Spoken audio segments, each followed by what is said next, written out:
إن الحمد لله نحمده ونستعينه ونستغفره ونعوذ بالله تعالى من شرور أنفسنا ومن سيئات أعمالنا. من يهده الله فلا مضل له ومن يضلل فلا هادي له، وأشهد أن لا إله إلا الله وحده لا شريك له، وأشهد أن محمدا عبده ورسوله. يا أيها الذين آمنوا اتقوا الله حق تقاته ولا تموتن إلا وأنتم مسلمون.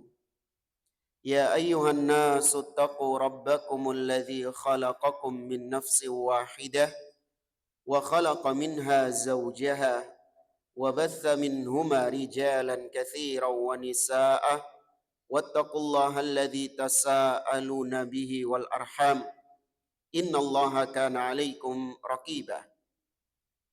يا أيها الذين آمنوا اتقوا الله وقولوا قولا سديدا يصلح لكم أعمالكم ويغفر لكم ذنوبكم، ومن يطع الله ورسوله فقد فاز فوزا عظيما. أما بعد، فإن أصدق الحديث كتاب الله، وخير الهدي هدي محمد صلى الله عليه وسلم، وشر الأمور محدثاتها، وكل محدثة بدعة، وكل بدعة ضلالة، وكل ضلالة في النار. Ma'asyiral muslimin, ikhwani fillah wa akhwati rahimani wa rahimakumullah. Alhamdulillah, segala puji bagi Allah Subhanahu wa taala yang karena limpahan nikmatnya dan taufiknya kita di pagi hari ini dimudahkan oleh Allah untuk melaksanakan salat subuh berjamaah, mengawali hari yang mulia ini dengan ibadah kepadanya. Maka ini merupakan nikmat dari Allah Azza wa Jalla yang patut untuk kita syukuri dan patut untuk kita terus memintanya kepada Allah Subhanahu wa taala. Maka kita memohon kepada Allah agar Allah senantiasa melimpahkan kepada kita hidayahnya, taufiknya, sehingga kita dijadikan oleh Allah orang-orang yang istiqomah di atas ketaatan kepadanya sampai kita diwafatkan oleh Allah Subhanahu wa taala. Para jamaah rahimani wa rahimakumullah, kita melanjutkan kembali pembahasan tafsir surah Al-Kahfi. Di pertemuan yang lalu kita masih membahas ayat yang ke-23. Qala Allah Ta'ala, Allah Subhanahu wa taala berfirman, "Wala taqulanna li syai'in inni fa'ilun dzalika ghada illa ayyasha Allah. Wadhkur rabbaka idza nasita wa qul asa ayyahdiyani rabbi li aqraba min hadza rasyada." Kata Allah Subhanahu wa taala, dan janganlah engkau mengatakan bahwa aku akan melakukan ini besok kecuali apabila disertai dengan insya Allah. Ya, kecuali apabila mengatakan insya Allah, apabila Allah menghendakinya. Ini sudah kita sampaikan pada pertemuan yang lalu, di mana seorang muslim ketika dia menyandarkan sesuatu pada perbuatannya yang akan datang, karena dia tidak tahu apakah perbuatannya tersebut terjadi atau tidak terjadi, maka hendaklah di situ dia gandengkan dengan kata-kata insya Allah untuk menunjukkan bahwa segala sesuatu itu terjadi atas kehendak Allah Subhanahu wa taala. Ini diucapkan atau disampaikan oleh Allah Subhanahu wa taala dalam rangka untuk menegur Nabi Shallallahu alaihi wasallam.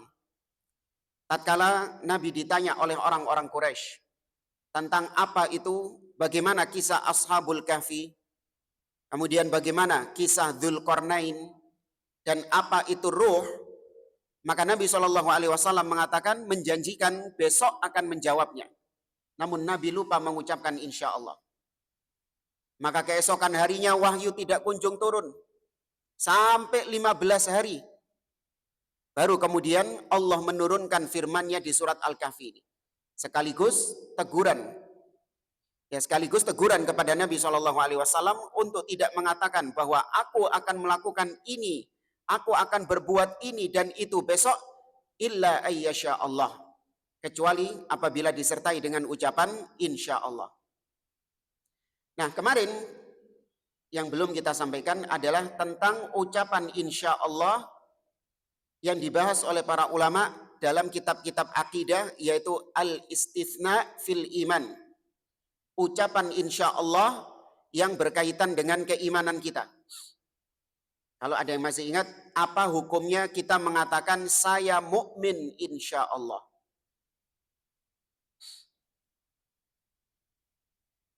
Apa hukumnya? Boleh, wajib, atau tidak boleh? Ada 3 pilihannya. Wajib mengatakan saya mukmin insya Allah. Nggak boleh cuma mengatakan saya mukmin, titik. Yang kedua, haram hukumnya mengatakan saya mukmin insya Allah. Haram hukumnya, nggak boleh. Yang ketiga, hukumnya boleh. Beda sama yang pertama ya. Kalau yang pertama itu wajib. Kalau yang ketiga ini boleh. Apa jawabannya? Wajib, haram, atau sekedar boleh? Wajib. Haram. Masya Allah. Kereng-kereng gini jamaah Nur. Baik. Yang mengatakan wajib mengucapkan saya mukmin insya Allah, artinya hukumnya wajib ucapan tersebut, maka itu adalah pendapatnya kelompok sesat Murji'ah. Khawarij. Sebaliknya yang mengatakan haram mengucapkan saya mukmin insya Allah, itu adalah pendapatnya kelompok sesat Murji'ah.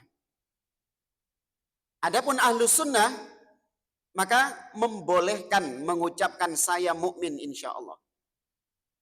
Kenapa bisa demikian? Kenapa kok Khawarij mewajibkan mengucapkan saya mukmin insya Allah? Murji'ah melarang mengucapkan saya mukmin insya Allah. Ini karena asal kesesatan mereka tentang masalah dosa besar, perbuatan dosa. Khawarij, mereka menganggap pelaku dosa besar statusnya apa orangnya? Keluar dari Islam, kafir. Ini pendapatnya Khawarij, dan itu sesat.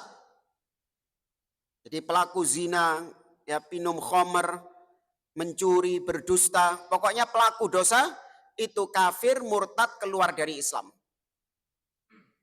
Sehingga apabila seorang itu melakukan dosa, dia keluar dari Islam, dan kita ini banyak melakukan dosa. Kata mereka, manusia itu kullu bani Adam khata'. Semua manusia itu berbuat dosa. Maka karena kita nggak bisa lepas dari dosa, kita wajib mengatakan saya mukmin insya Allah. Karena sekarang ini kita nggak tahu ya keimanan kita ini, apakah kita ini masih beriman atau sudah kafir. Maka kita mengatakan saya mukmin insya Allah, wajib kata mereka. Ya, karena kita terus berbuat dosa. Berbuat dosa kafir, ya masuk Islam lagi. Berbuat dosa kafir, masuk Islam lagi. Lah sekarang ini kita nggak tahu apakah barusan kita berbuat dosa atau tidak. Maka saya mengatakan saya mukmin insya Allah, hukumnya wajib. Awas, ini sesat loh ya. Ya, ini menyimpang. Sebaliknya kelompok Murji'ah melarang mengucapkan saya mukmin insya Allah karena kebalikan dari Khawarij. Mereka meyakini pelaku dosa besar itu imannya tetap sempurna. Imannya tidak berkurang sama sekali. Masih sempurna sebagaimana imannya Abu Bakar As-Siddiq. Ini keyakinannya Murji'ah. Karena mereka punya kaidah la yadurru ma'al imani dzanbun. Dosa itu tidak akan mempengaruhi keimanan sama sekali.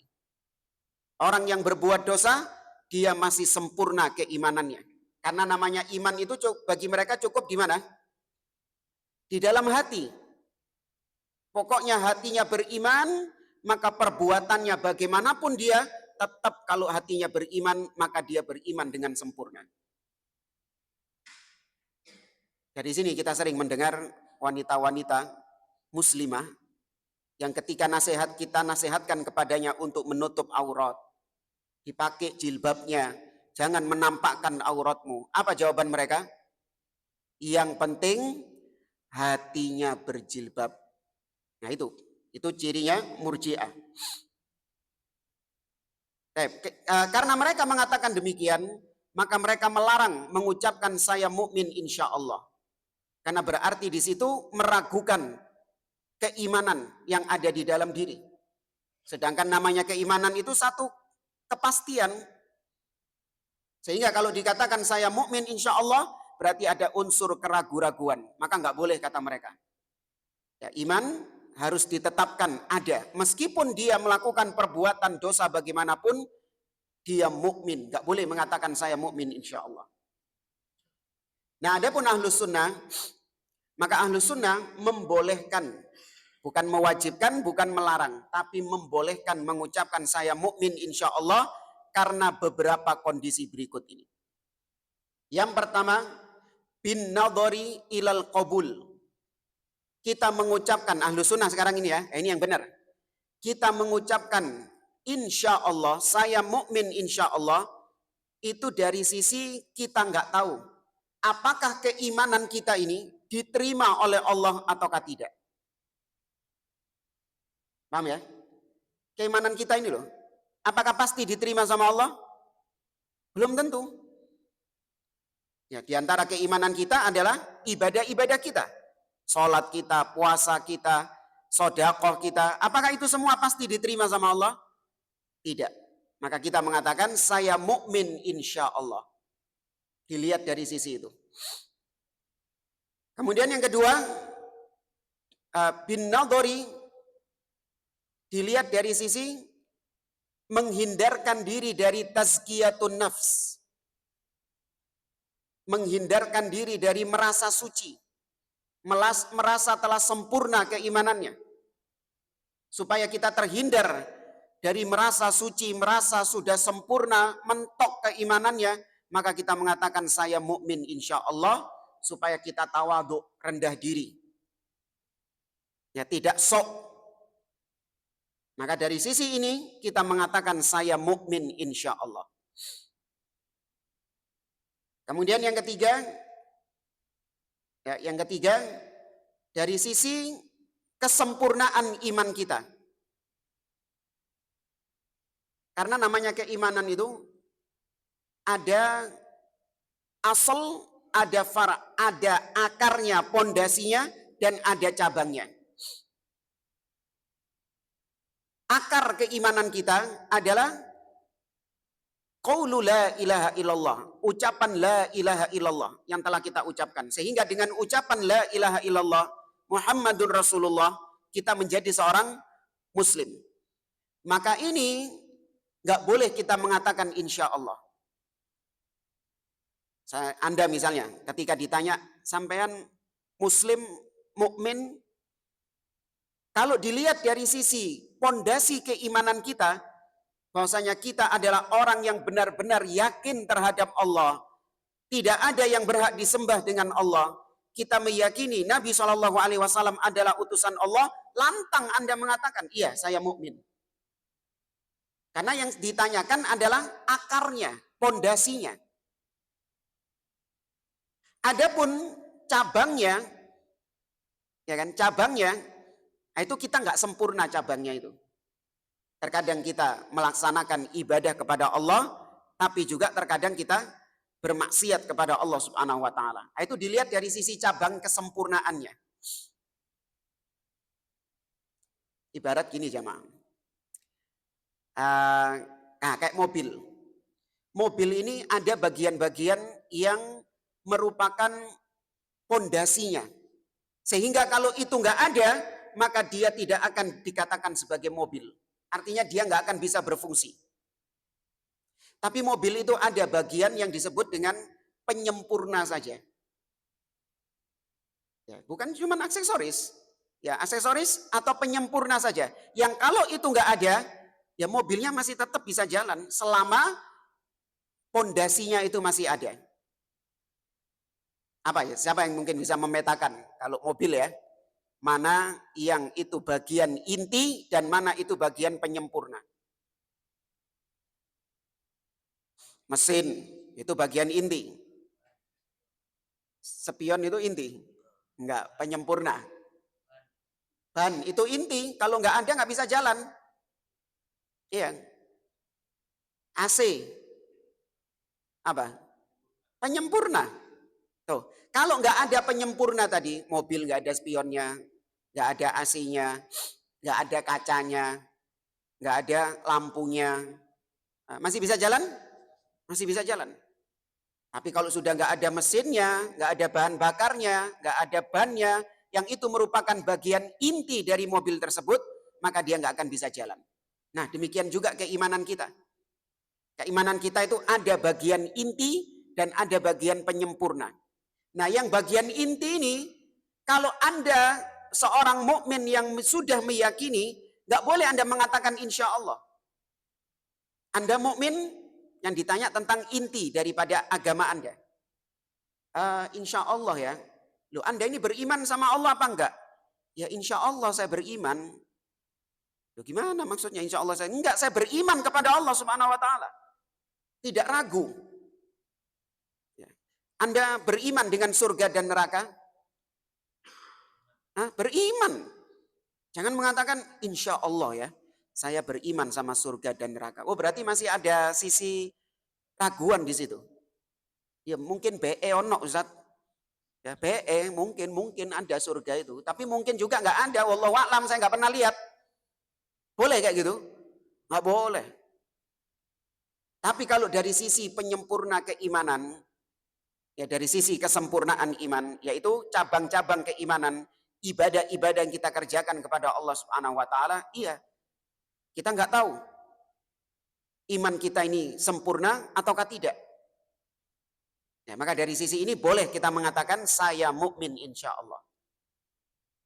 Kemudian yang keempat, kita mengatakan saya mukmin insya Allah bin nadhari ilal muwafat. Kalau itu dalam artian akhir hidup kita. Kita nggak tahu akhir hidup kita apakah di atas keimanan ataukah tidak. Ya, maka kalau itu yang dimaksud, maka kita mengatakan insya Allah. Saya mukmin insya Allah, artinya semoga insya Allah Allah mewafatkanku di atas keimanan ini. Ya, karena kita tahu Nabi SAW mengatakan, Inna ar-rajula la ya'mal bi amali ahlil jannah hatta ma yakuna bainahu wa bainaha illa dhira' fayasbiqu alaihi al-kitab faya'mal bi amali ahlin nar fayadkhuluha. Kata Nabi, sesungguhnya ada seseorang yang dia mengamalkan amalan-amalan penghuni surga sampai jarak antara dia dengan surga hanya tinggal sejengkal saja. Namun ketika kematian datang kepadanya, dia melakukan amalan-amalan penghuni neraka. Sehingga dia mati di atasnya dan dia pun masuk ke dalam neraka. Sebaliknya juga demikian. Ada orang-orang yang sepanjang hidupnya dia melakukan amalan-amalan penghuni neraka. Sampai-sampai jarak antara dia dengan neraka hanya tinggal sejengkal saja. Namun kematian datang kepadanya ketika dia mengerjakan amalan penghuni surga dan dia pun masuk ke dalam surga. Karena kata Nabi SAW, innamal a'mal bil khawatim. Sesungguhnya amal itu tergantung dari endingnya, ya dari akhirannya. Nah kita nggak tahu akhiran kita bagaimana. Ya jangankan kita, orang-orang yang dahulu diketahui di atas jalan yang lurus, istiqomah di atas Islam, namun ternyata di akhir hidupnya ya dia menyimpang dari jalan yang hak. Lihat bagaimana seorang yang dikenal dalam sejarah sebagai nenek moyangnya Khawarij, yaitu Abdurrahman bin Muljam. Ada yang tahu siapa Abdurrahman bin Muljam ini? Abdurrahman bin Muljam. Seorang pembunuh. Siapa yang dibunuh sama dia? Ali bin Abi Thalib radhiyallahu taala anhu, tuh bayangkan. Ali bin Abi Thalib, menantu Nabi Shallallahu alaihi wasallam, sepupu Nabi Shallallahu alaihi wasallam, bahkan orang yang dijamin masuk surga semasa hidupnya, dibunuh oleh Abdurrahman bin Muljam, yang dulunya Abdurrahman bin Muljam ini adalah seorang yang lurus di atas jalan yang hak. Bahkan dipuji oleh Umar ibnu Khattab, direkomendasikan untuk belajar Al-Quran bersama Abdurrahman bin Muljam ini. Namun di akhir-akhir masa hidupnya menyimpang dari jalan Allah Subhanahu wa taala. Allah Maha tahu mana orang-orang yang memang Allah beri hidayah dan mana orang-orang yang sudah nggak cocok lagi menyandang gelar hidayah sehingga Allah cabut hidayah itu. Allah Maha tahu. Dan ada seorang sahabat yang bernama Usairim. Kalau Anda baca sejarah perang Uhud, ada seorang sahabat yang bernama Usairim. Usairim ini dia musyrik sepanjang hidupnya. Namun ketika terjadi perang Uhud, di pagi harinya dia masuk Islam, kemudian ikut perang Uhud, nggak sampai malam dia sudah mati dalam keadaan syahid. Satu hari, bahkan nggak sampai 1 hari keislamannya. Ya.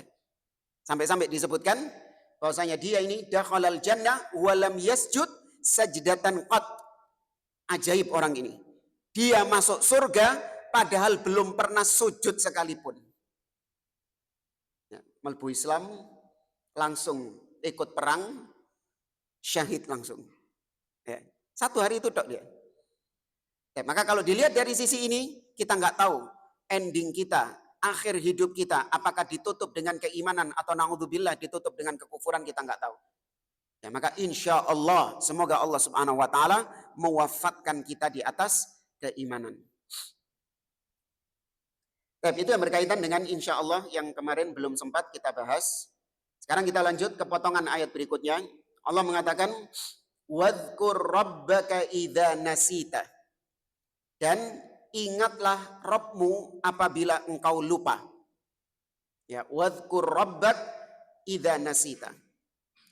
Wadhkur berzikir, ya berzikir, ada berzikir dengan hati, ada berzikir dengan lisan, dan ada berzikir dengan anggota badan.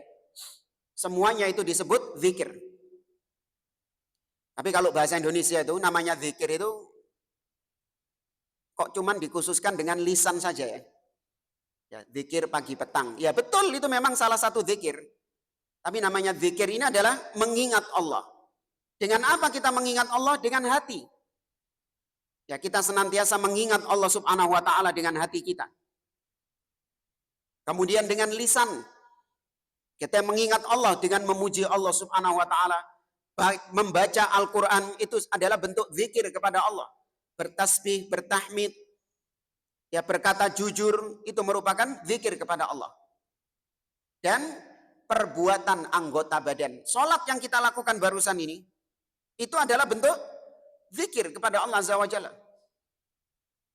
Nah, apa dalilnya? Kalau salat yang kita lakukan itu zikir. Ini hari Jumat. Ayatnya ada di surat Al-Jumu'ah. Berkaitan dengan perintah salat Jumat. Ada yang tahu bunyinya?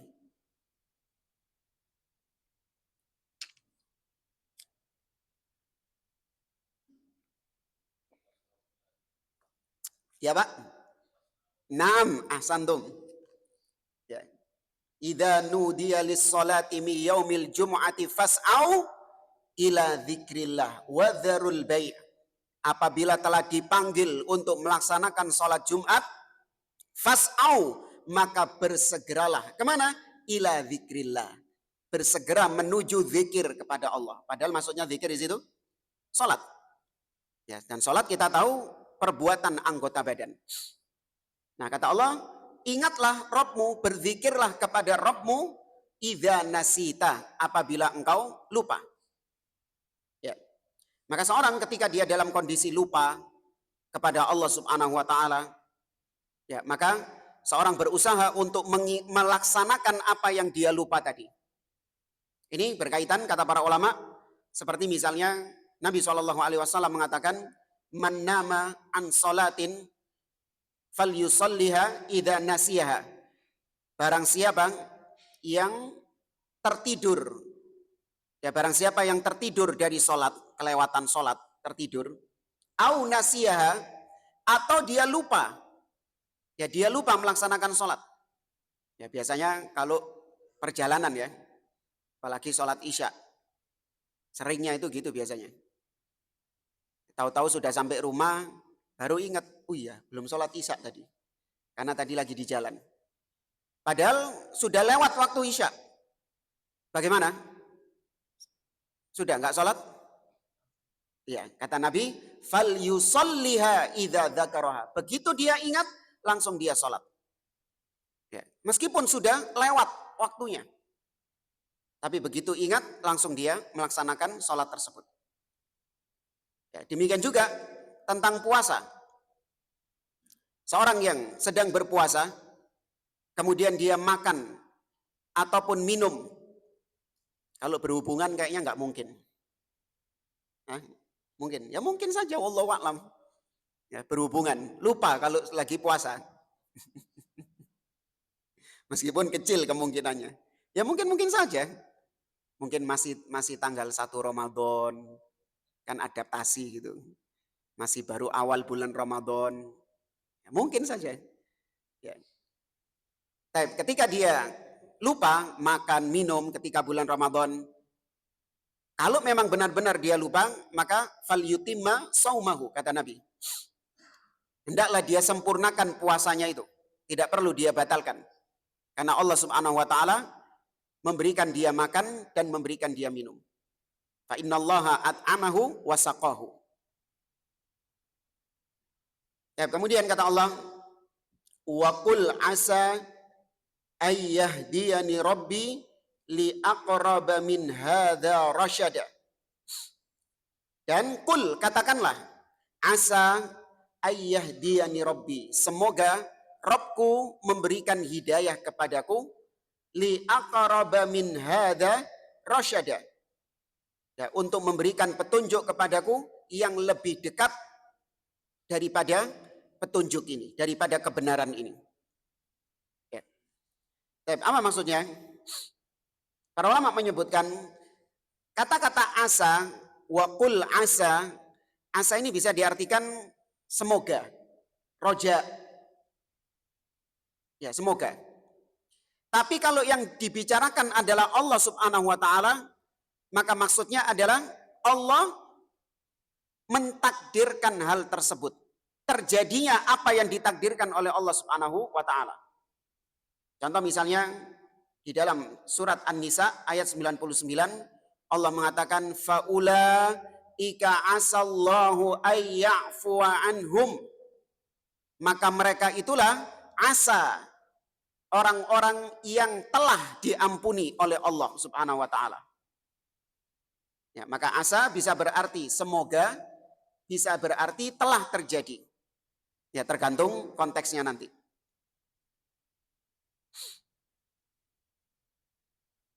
Ya. Wa qul asa ayyahdiyani rabbi, dan semoga Rabbku memberikan petunjuk kepadaku.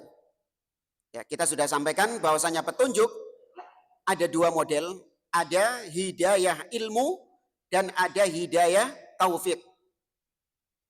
Ya, namanya hidayah yang kita minta ketika sholat ihdinas siratal mustaqim, ada dua model. Yang pertama hidayah ilmu dan yang kedua hidayah taufik.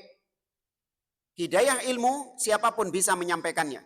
Ini bukan kekhususan Allah Subhanahu wa taala. Ya, seorang guru, seorang ustadz menyampaikan ilmu, maka ini adalah hidayah.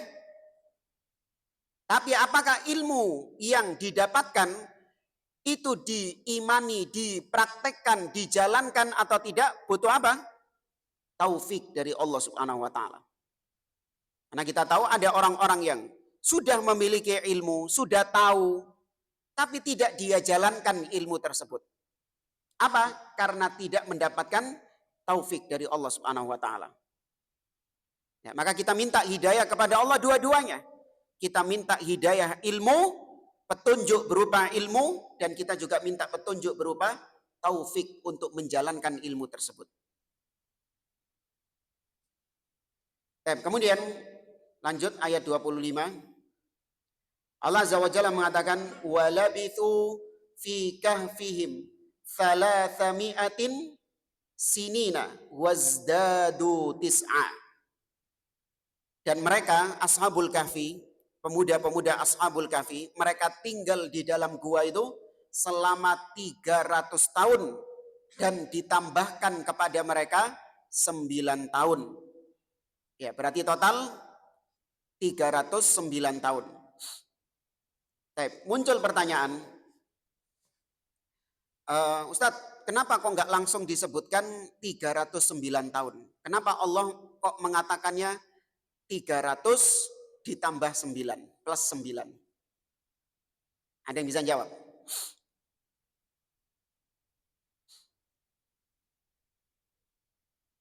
Gimana? Paham ya pertanyaannya ya? Kenapa Allah mengatakan walabithu fi kahfihim thalathami'atin sinina wazdadu tis'a? Dan mereka tinggal di dalam gua selama 300 tahun kemudian ditambahkan 9 tahun. Nah, kenapa kok ribet banget? Kenapa nggak langsung mereka tinggal di dalam gua ya 309 tahun?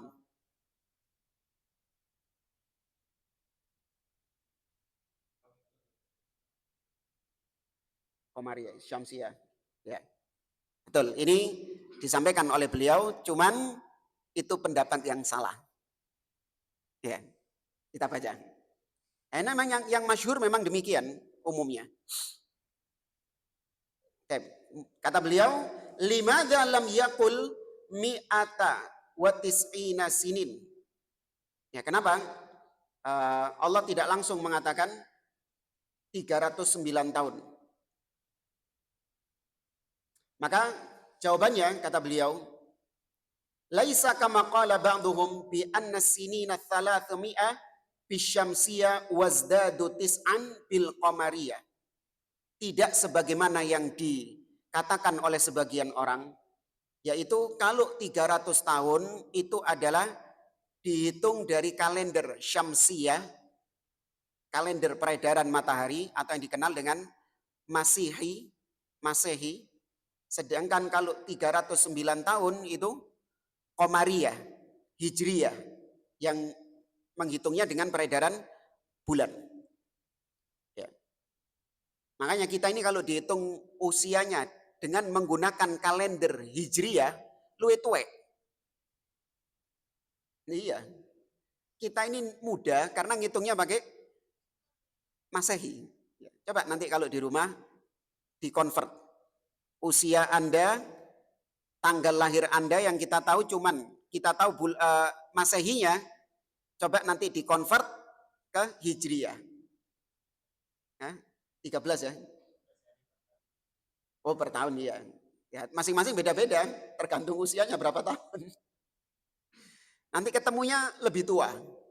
Saya ternyata lebih tua ya, kalau dihitung dari Qamariyah. Kembali ke sini, kata beliau, ini keliru, pendapat yang salah. Kenapa demikian? Karena berarti Allah mengakui ada penanggalan kalender lain selain Qamariyah. Ya, kalau Allah menegaskan bahwasanya 309 tahun, 300 itu adalah Syamsiyah, Masehi, sedangkan 309 tahun adalah Hijriyah, berarti di situ Allah ya mengakui ada kalender lain, penanggalan lain selain Hijriyah, selain Qamariyah. Dan ini bertentangan dengan ayat dalam surat At-Taubah. Ya, surat At-Taubah ayat yang ayat berapa ya? Nanti antum baca sendirilah surat At-Taubah. Allah mengatakan inna iddatash syuhuri indallah 12 syahran fi kitabillah.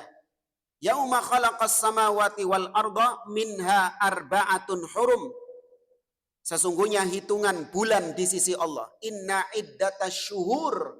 Allah sebutkan bulan bukan matahari. Ya, sesungguhnya hitungan bulan di sisi Allah. Sejak Allah menciptakan langit dan bumi tuh. Bukan sejak diutusnya Nabi Muhammad SAW, tidak.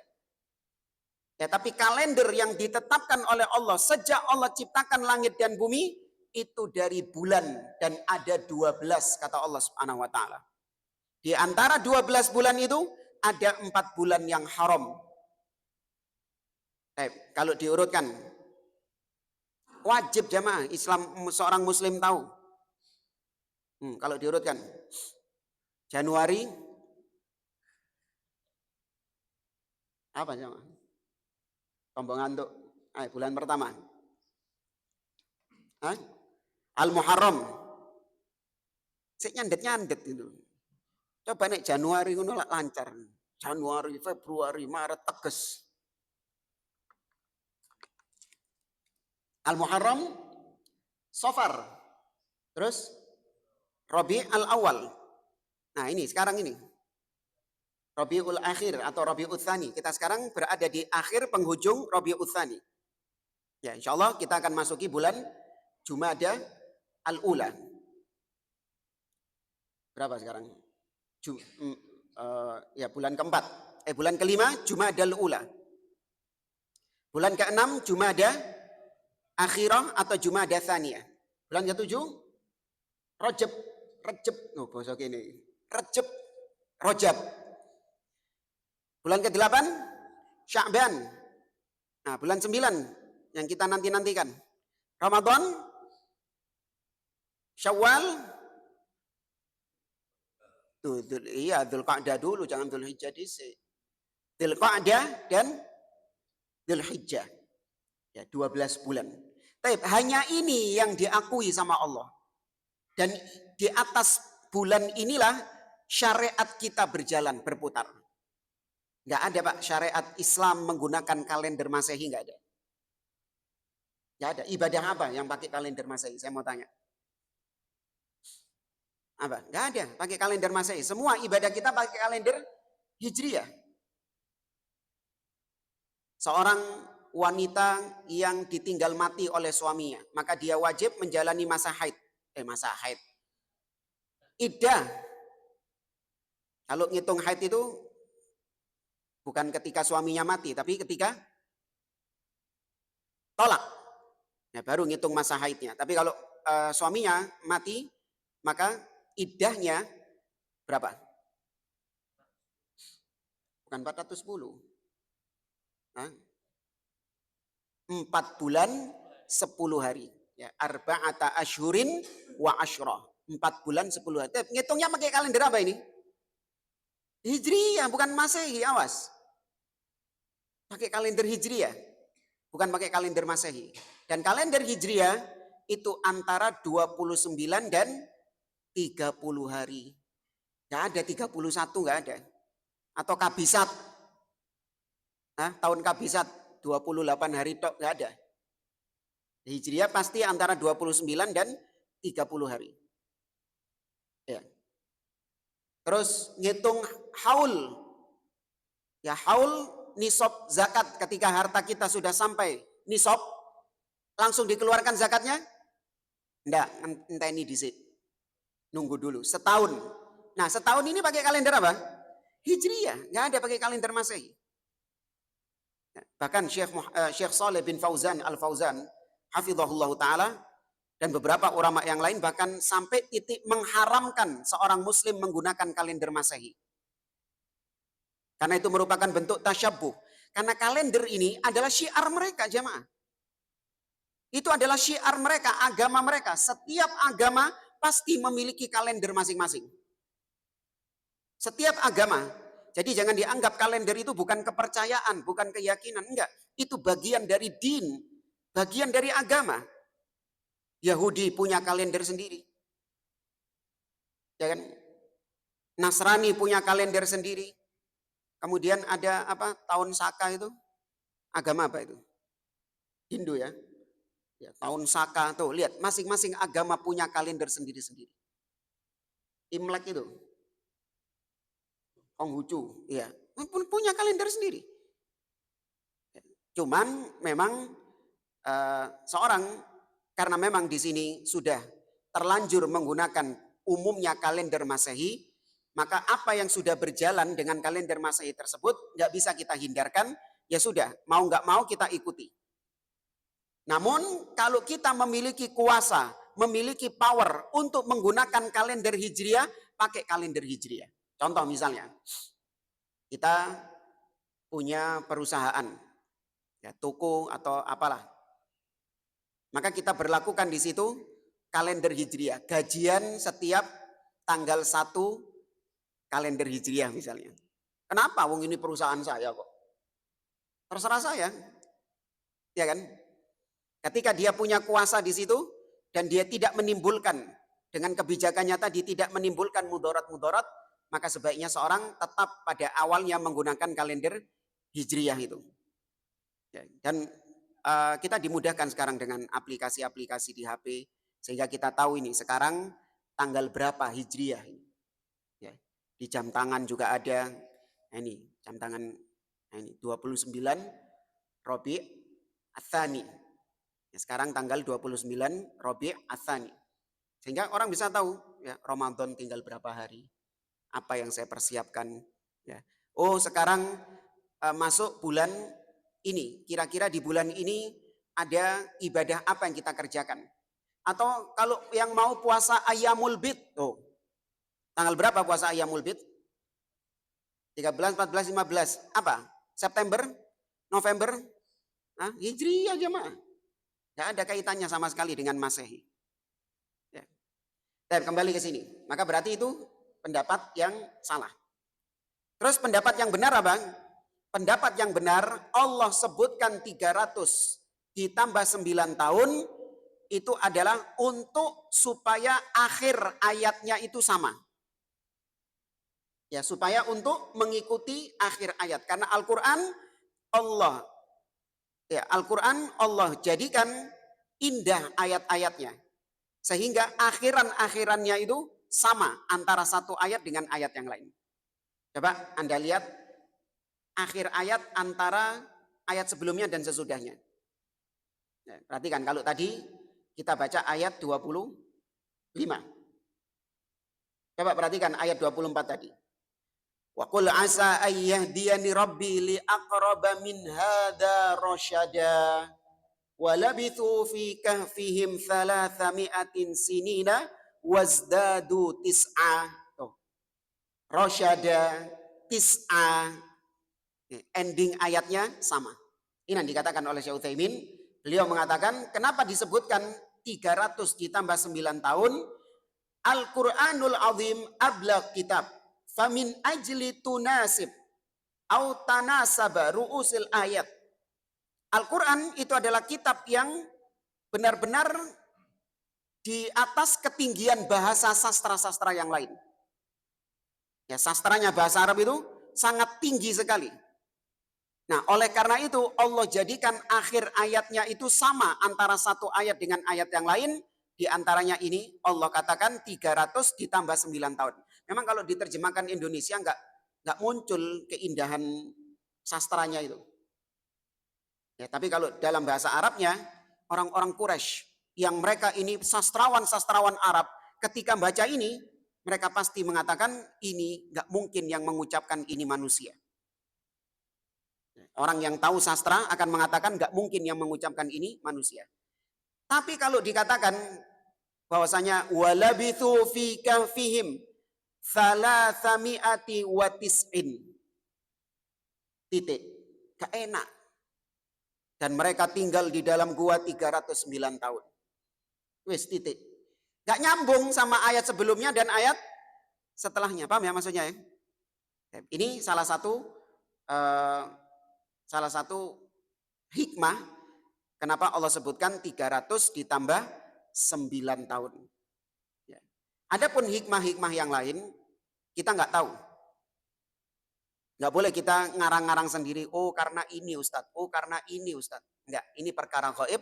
Nggak boleh kita ngarang-ngarang sendiri. Apa yang kita ketahui berdasarkan penjelasan para ulama hanya sekedar itu saja. Alasannya kenapa Allah Subhanahu Wa Taala menjadikan bacaannya itu 300 ditambah 9 tahun.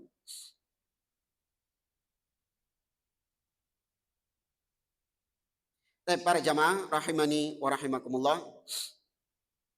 Dari apa yang kita sampaikan tadi, mungkin kalau ada yang mau ditanyakan, silakan.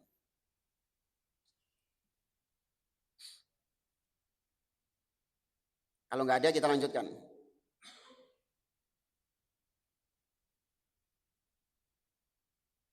Lanjut ya. Lanjut, ayat yang ke-26. Allah berfirman, Qulillahu a'lamu bima labithu. Lahu ghaibus samawati wal ard. Absir bihi wa asmi' ma lahum min dunihi min waliyin wa la yushriku fi hukmihi ahada. Ini kayaknya nggak mungkin selesai semuanya. Jadi kita preteli ayat 26 ini. Potongan yang pertama, Qulillahu a'lamu bima labithu. Katakanlah wahai Muhammad, Allah yang lebih tahu tentang berapa lama Ashabul Kahfi itu tinggal di dalam gua. Nah, ini perintah kepada Nabi SAW untuk mengatakan kepada orang-orang yang sok tahu, terutama orang-orang Yahudi. Orang-orang Yahudi sok paling tahu tentang kisah Ashabul Kahfi. Orang-orang musyrikin Quraisy, mereka juga melok-melok sok tahu bahwasanya Ashabul Kahfi itu begini, mereka tinggal di dalam gua sekian tahun, maka bantah, Allah yang lebih tahu daripada kalian. Allah mengatakan mereka tinggal di dalam gua 309 tahun. Maka itu yang benar. Karena yang paling tahu tentang Ashabul Kahfi adalah siapa? Allah Subhanahu wa taala, bukan kalian. Kemudian Allah mengatakan lahu ghaibus samawati wal ard.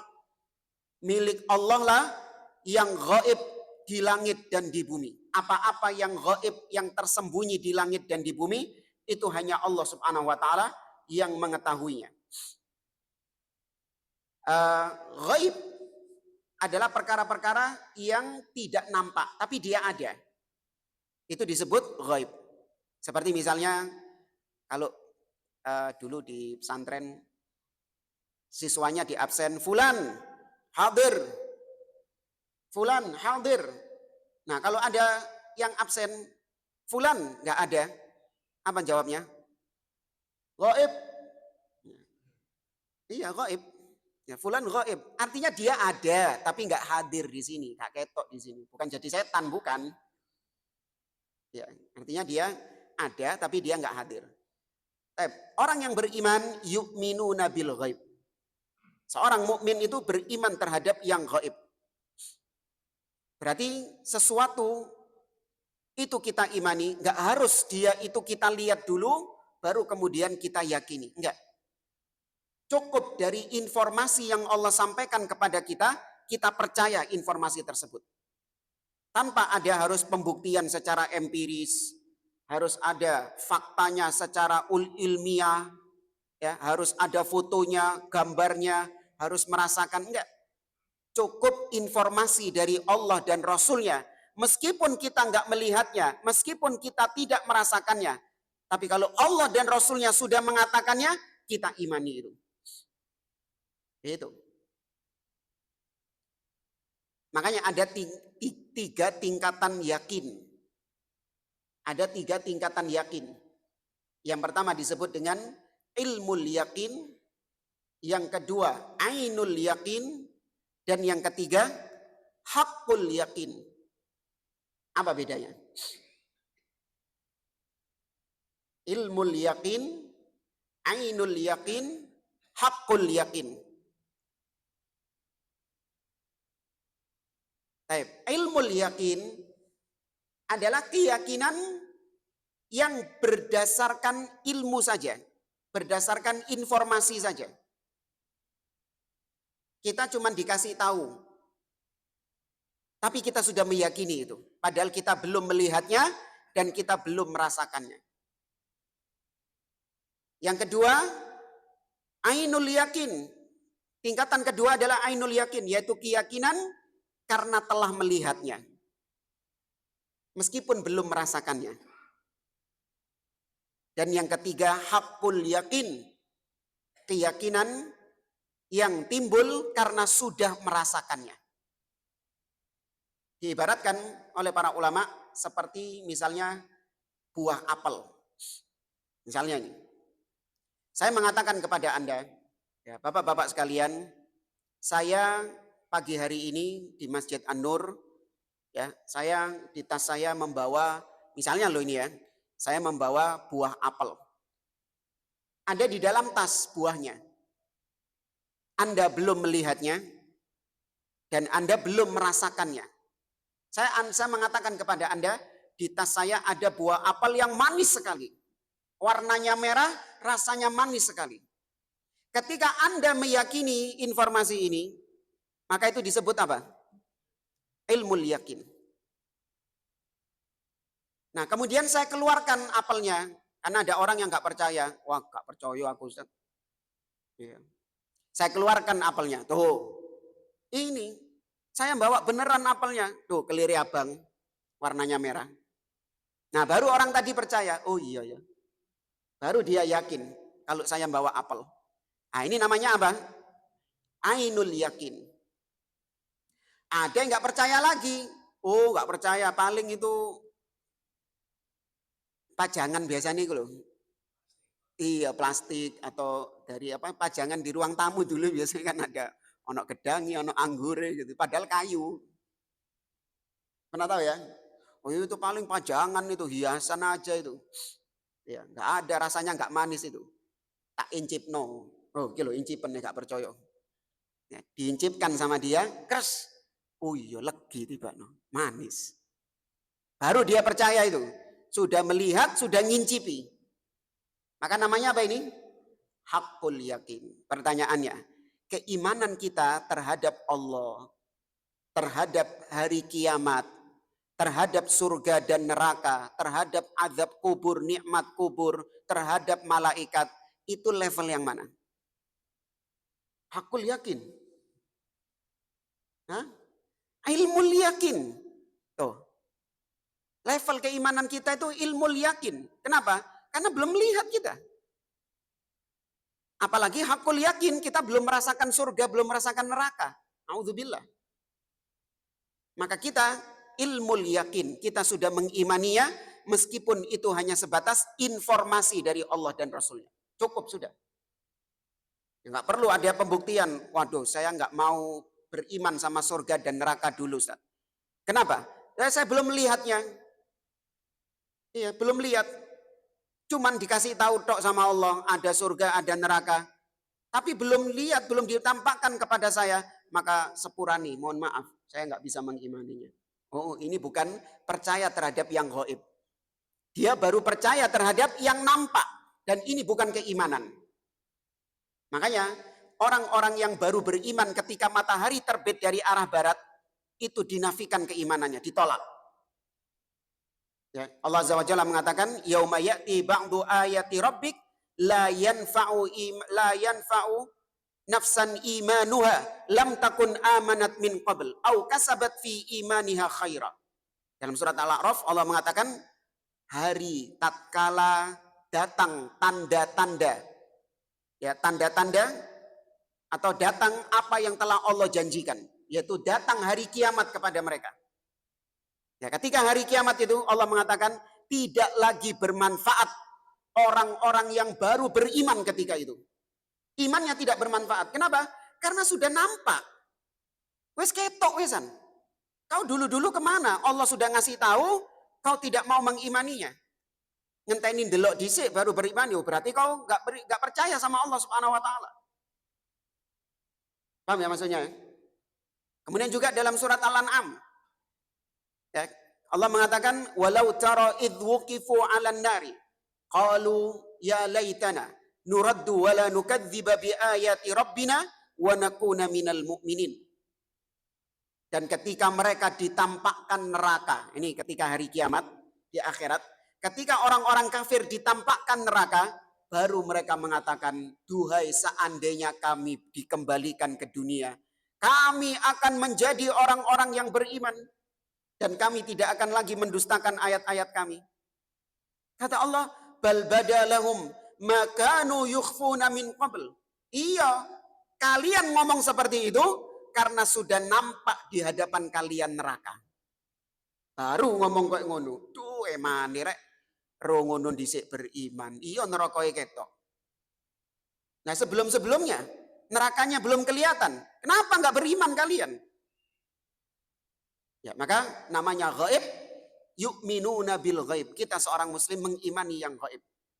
Apa yang Allah firmankan, apa yang Nabi sabdakan, kita imani.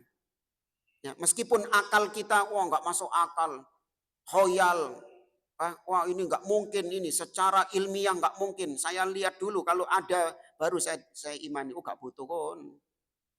Kau beriman juga nggak merugikan, kau tidak beriman juga tidak merugikan Allah Subhanahu Wa Taala. Ya. Tapi ya, itu seorang muslim mengimani yang gaib. Nah, di langit dan di bumi, ghaibus samawati wal ard. Di langit dan di bumi itu ada yang gaib. Allah beritahukan kepada kita sebagiannya dan Allah tidak beritahukan kepada kita yang lainnya. Ya, di antaranya Allah beritahukan bahwasanya di langit itu ada 7 lapis. Ya, di langit ada 7 lapis. Apa harus kita buktikan dulu? Dibuktikan dulu, Ustaz. Kan Allah mengatakan walaqad khalaqnas samawati walaqad apa itu? Dalam surat An-Naba Allah mengatakan sab'an shidada. Langit itu dijadikan oleh Allah sab'an shidada, 7 lapis yang kuat.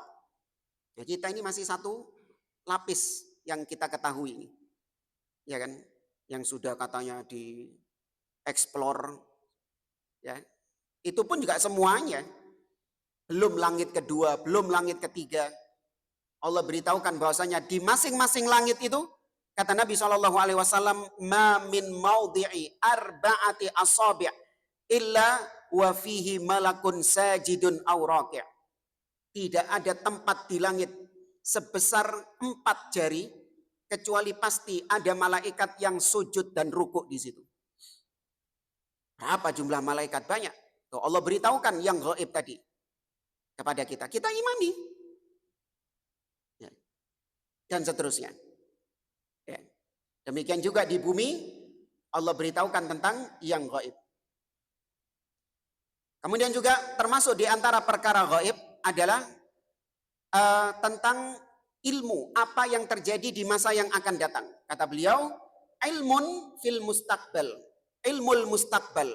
Apa yang terjadi di masa yang akan datang itu gaib, tidak nampak. Apa yang terjadi besok? Makanya nggak ada namanya mesin waktu. Ada orang-orang itu kok masih ragu. Konspirasi, senangnya konspirasi. Ustadz, kayaknya mesin waktu itu ada, Ustadz. Orang itu bisa ke masa depan, bisa ke masa lampau, bisa ke masa yang 1000 tahun yang akan datang, bisa. Ya, ada orang yang bisa mundur ke belakang lagi. Ini merusak keimanan. Jangan dianggap ini adalah perkara yang keren. Wah, konspirasi. Ada ya, mesin waktu katanya, back to the future. Ini bertentangan dengan keimanan loh. Karena yang tahu apa yang terjadi di masa yang akan datang cuma siapa? Allah Subhanahu Wa Taala. Nggak boleh seorang kemudian ngaku-ngaku saya baru dari masa depan. Waduh, saya dari masa depan. Ya, saya mengabarkan bahwasanya tahun 2025 besok, kan biasanya gitu kan, api-api akhir-akhir tahun lah, ono ramalan-ramalan nih kan. Ya, tahun 2025 akan terjadi ini dan ini, harus didustakan.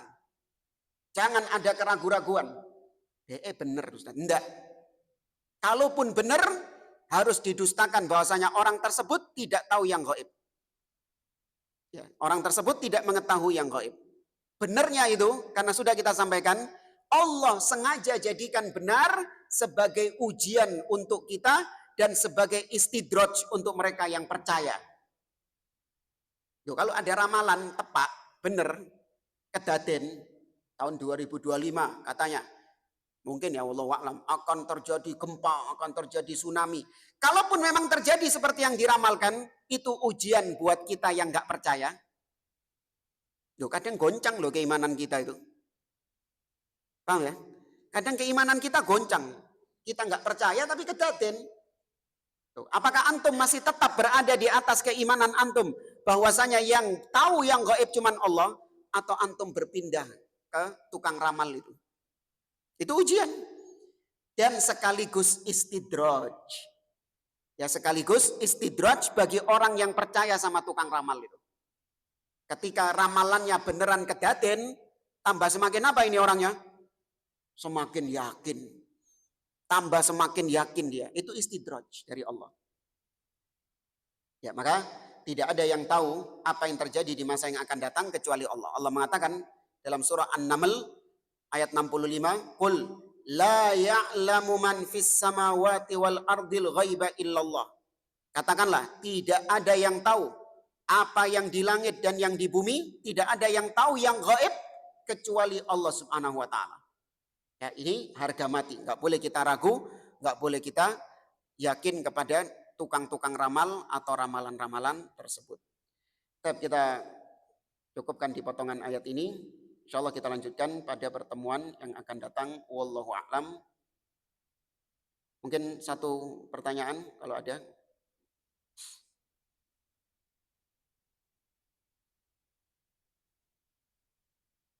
Ada ya? Kita akhiri. Subhanakallahumma wa bihamdik. Asyhadu an la ilaha illa anta astaghfiruka wa atubu ilaik. Sallallahu ala nabiyyina Muhammad wa ala alihi wa sahbihi ajma'in. Assalamualaikum warahmatullahi wabarakatuh.